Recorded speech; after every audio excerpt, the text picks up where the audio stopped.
ગુજરાતમાં અત્યાર સુધી ધારાસભ્યોનું અધિકારીઓ સામે નહોતું ઉપજતું, એટલે એ લોકો મુખ્યમંત્રીને ફરિયાદ કરતા હતા.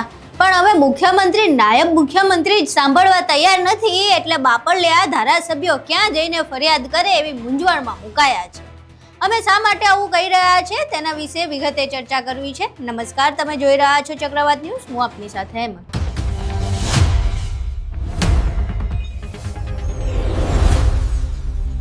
મોરબીના જેતપરમાં ખેડૂતો ઉપવાસ આંદોલન પર બેઠા છે.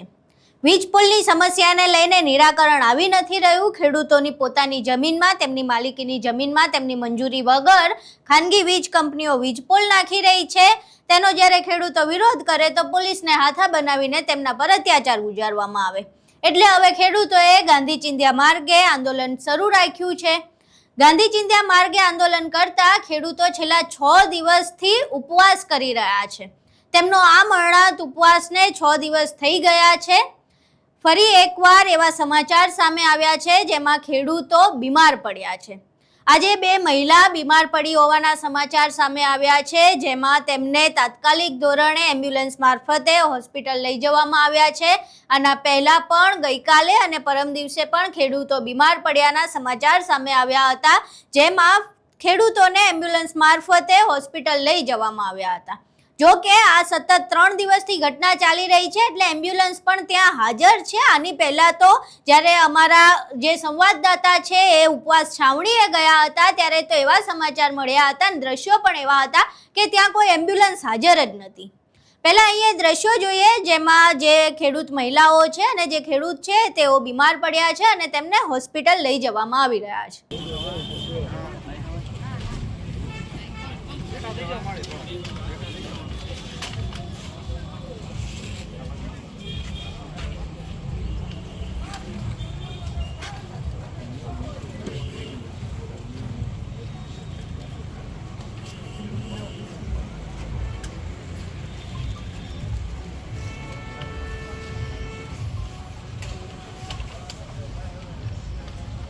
આપ જોઈ શકો છો મિત્રો, અમારા દાદીની હાલત લથડતા 108માં બેસાડીને.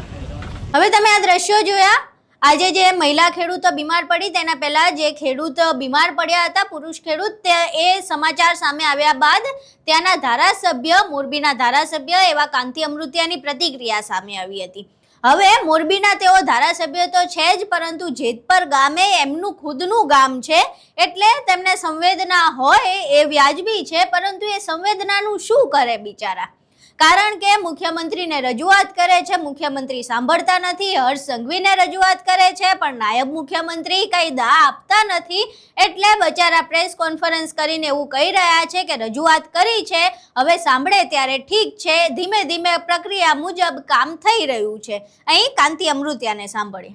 અને ખેડૂતને કેમ ફાયદો થાય વધારે, કારણ કે જરૂર છે, અમે સમજી ખેડૂતના દીકરાએ કે ખેડૂતને પૈસા મળવા જોઈએ અને કાયમી કઈ રીતે એનો નિકાલ થાય એના માટે રાજ્યના મુખ્યમંત્રી ભાઈ શ્રી ભૂપેન્દ્રભાઈ, હર્ષભાઈ પોઝિટિવ છે અને એના આધારે કાર્યવાહી પણ ચાલુ કરી. પણ એની પ્રોસિજર હોય છે, એ પ્રોસિજર લગભગ ટૂંક સમયમાં એની નીતિ નક્કી થાય. અને અત્યારે જે મોરબી જિલ્લાને જે પૈસા મળે છે એ 980 રૂપિયા મળે છે.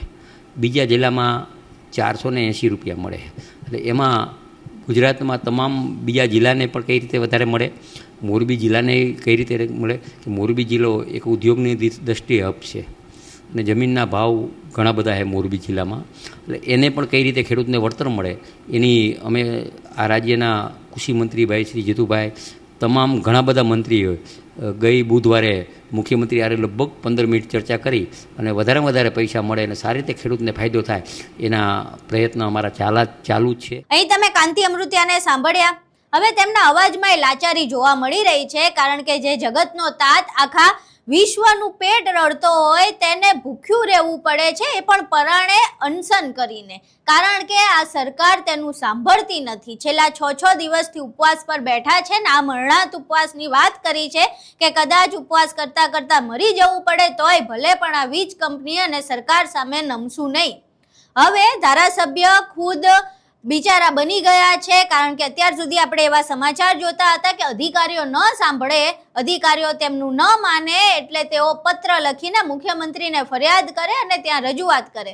હવે મુખ્યમંત્રી જ નથી સાંભળતા અને મુખ્યમંત્રી જ નથી દા દેતા, એટલે એવું લાગી રહ્યું છે કે આ ધારાસભ્ય ફક્ત શોભાનો ગાંઠિયો બનીને બેઠા છે, કારણ કે તેમનું કંઈ ઉપજતું તો છે નહીં. ના મુખ્યમંત્રી સામે ઉપજે છે, ના અધિકારીઓ સામે ઉપજે છે, તો આપણે ધારાસભ્યો બનાવીએ છીએ શા માટે? એ એક અહીંયા મોટો પ્રશ્ન ઊભો થઈ રહ્યો છે, કારણ કે ધારાસભ્યને આપણે આપણી રજૂઆત કરવા માટે બનાવતા હોઈએ કે જે આપણી સમસ્યાનું સમાધાન કરે, પણ જ્યારે આપણા ધારાસભ્ય આપણી જેમ લાચાર થઈને બેઠા હોય ત્યારે પ્રશ્ન થાય છે કે ક્યાં જઈને રજૂઆત કરવી ને ક્યાં જઈને માથા કૂટવા.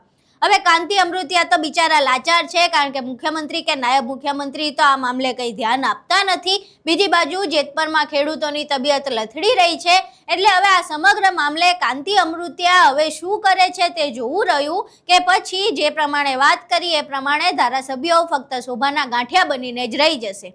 આખો વિડીયો જોયો, કાંતિ અમૃતિયાને પણ સાંભળે, એ દ્રશ્યો પણ જોયા જેમાં ખેડૂતોની તબિયત લથડે છે અને તેમને હોસ્પિટલ ખસેડવામાં આવે છે. આ તમામ દ્રશ્યો અને કાંતિ અમૃતિયાને સાંભળ્યા બાદ આખી ઘટનાને લઈને તમારું શું માનવું છે? તમારા મંતવ્યો અમને કોમેન્ટ બોક્સમાં જરૂર જણાવજો. વિડીયો પસંદ આવ્યો હોય તો વિડીયોને લાઇક કરજો, શેર કરજો અને અમારી ચેનલને સબસ્ક્રાઇબ કરવાનું ભૂલશો નહીં. નમસ્કાર.